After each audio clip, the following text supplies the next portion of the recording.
یہ فگر 1.1 ہے what businesses need.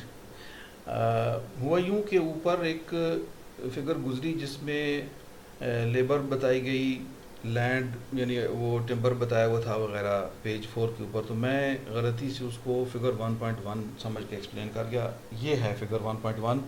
گو کہ اس کی بھی ایکسپلین کرنا ضروری تھا. میں سمجھ رہا تھا کہ فگر کا نمبر لکھنا وہ بھول گئے کتاب والے، لیکن ایسا نہیں ہوا. فگر 1.1 یہ ہے، اور اس میں یہ بتایا ہوا ہے کہ ایک بزنس جو ہے اس کی ضرورتیں کیا چیز ہوتی ہیں.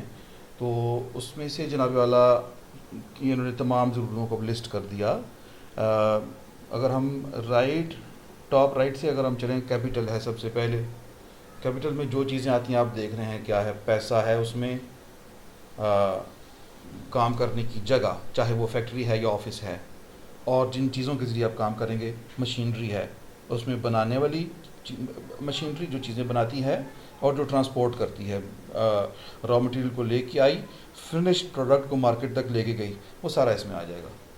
پھر دوسری چیز گورنمنٹ ہے. گورنمنٹ کی ضرورت کیوں ہے؟ گورنمنٹ اگر قانون بنائے گی، اس کام کے ہونے کی اجازت دے گی تو ہوگا. اور گورنمنٹ اگر لا اینڈ آرڈر کو مینٹین کرے گی تبھی تو کام چلے گا.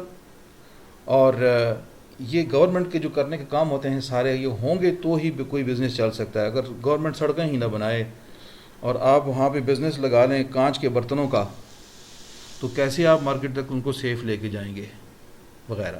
تو جو گورنمنٹ کی ذمہ داریاں ہیں وہ ہوتی ہیں، ادا ہوتی ہیں تو ہی بزنس چلتا ہے. یہ ضرورت ہوتی ہے بزنس کی کہ گورنمنٹ اپنا کردار ادا کرے. پھر نیکسٹ ہے جی انٹرپرائز. اس میں رسک ٹیکرز ہیں کہ کوئی ایسا جرت مند آدمی ہو چھاتی کھول کے میدان میں آئے کہ جی کہ میں حاضر ہوں، یہ کام میں کروں گا، لوگوں کو اس کی ضرورت ہے. پھر فیصلہ کر سکتے ہوں، ڈیسیشن میکرز ہوں، ڈے ٹو ڈے کے ڈیسیشنز. اس سے مراد ہوتا ہے ڈے ٹو ڈے.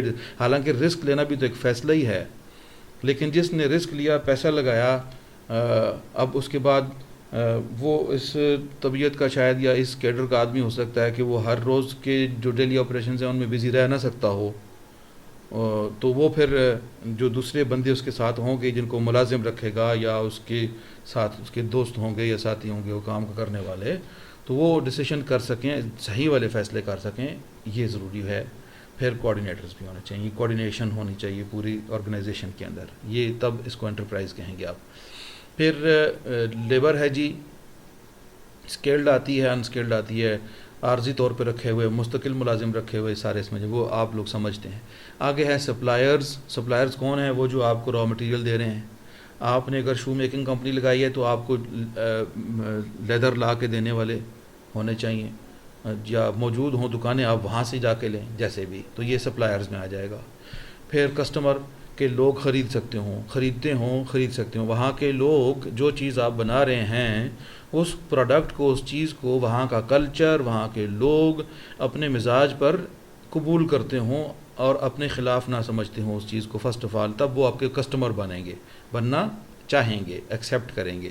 پھر سیکنڈلی یہ کہ ان میں ان کے پاس بائنگ پاور بھی ہونی چاہیے، وہ بھی ضروری ہوتا ہے. آگے یہ کہ لینڈ جیسے پہلے بھی بات ہو چکی ہے کہ اول تو یہ زمین کو کہتے ہیں، زمین شامل ہے. اور دوسری بات یہ کہ جو بھی نیچرل ریسورسز ہیں جو زمین کے اندر سے آپ نکال رہے ہیں، کوئلہ وغیرہ، اور چاہے جنگلات ہیں اس کے اوپر لگے ہوئے، تو ایسی ساری چیزیں لینڈ میں آ جائیں گی.